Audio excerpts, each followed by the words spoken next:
Darth Sidious was perhaps the most powerful Sith in the entire history of the Order, but even he feared things. Although it wasn't a physical threat in today's video that we're going to talk about, Palpatine was confident in his mastery of the Force and his own lightsaber dueling skills. By the time he rose to the rank of Chancellor, Sidious was certain he could defeat almost any Jedi Master on the Council. No, what Palpatine feared was a threat to his plan, to his grand scheme to collapse the Galactic Republic and replace it with his own empire. And 6 months before the blockade of Naboo, this threat came in the form of the Black Sun Syndicate. Long before the criminal enterprise would align itself with Maul, during the Clone Wars, the Black Sun Syndicate was one of the most powerful organizations in the Mid-Rim. But its influence didn't just stop there. With strategically important fortresses stationed on Dantooine, Nakadia, and Smarab, and its historical headquarters positioned on Coruscant, the Black Sun's influence stretched well into the Hutt territories,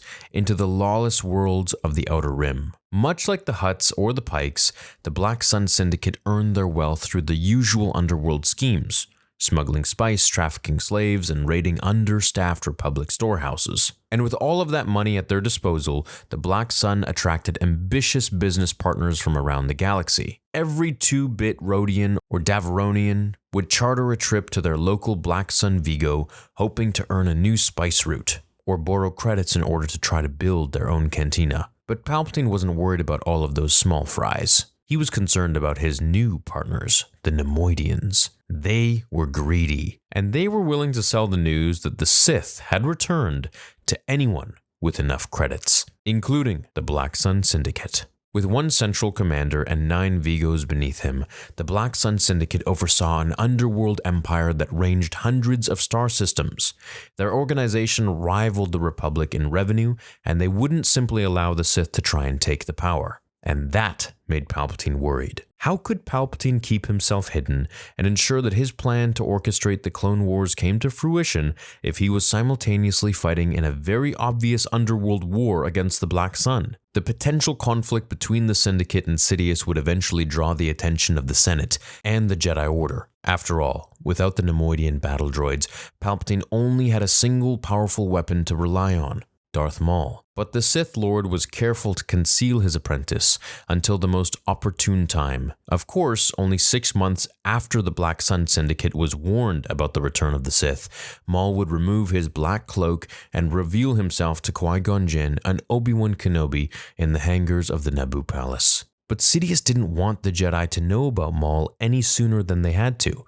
And the Black Sun, thanks to the Neimoidians, would risk that. In a very delicate mission, Palpatine would dispatch Darth Maul on a secret campaign to massacre the Black Sun Syndicate. After successfully completing the mission, the Neimoidians learned that the Sith were the one partner that they should never betray. Although, it's interesting to wonder, did Palpatine think he could defeat both the Republic and the Black Sun Syndicate at the same time? Of course, Sidious never went into direct conflict against either, but using his schemes and deception, he was able to completely destroy the Galactic Republic. If the Neimoidians and the Black Sun Syndicate had successfully partnered together, would the Sith Lord have been able to do the very same thing to that new alliance? Although Sidious was one of the most intelligent tactical minds in galactic history, heck, in movie history, it's hard to imagine a way that he could have simultaneously concealed his true identity as a Sith Lord and caused both the Black Sun and the Republic to collapse. If he were to win it all, he would have likely had to reveal himself